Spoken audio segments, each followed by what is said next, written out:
Surrounded by the mountains of northern Iraq, the village of Gorja, this community is struggling to reconcile an ancient tradition with a changing society. We travelled here to discover the impact today of an old custom: exchanging women. In the past, families would take grown girls. In return, they promised to hand over their very young daughters for marriage when they reached maturity. Now some women are choosing death as an escape.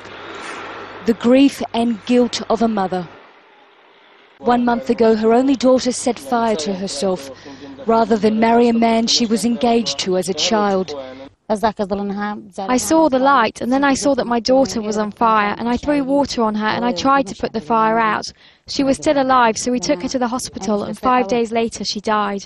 I said to my daughter, "You will bring us shame if you don't marry." Now I wish I accepted her decision. We have to stop the mullahs in the villages from doing this.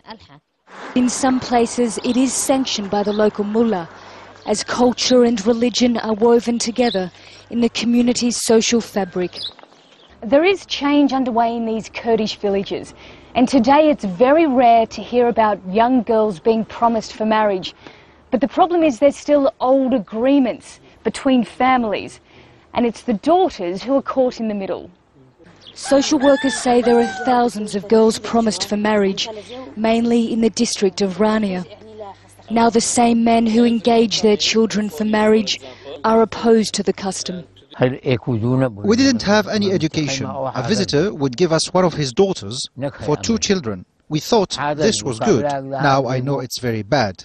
This culture has to stop. If the woman agrees to the marriage, that's okay. If she doesn't, she should be free. Small farms beneath towering peaks. Here time-worn traditions prevail. But now the people of Gorja are challenging their own customs.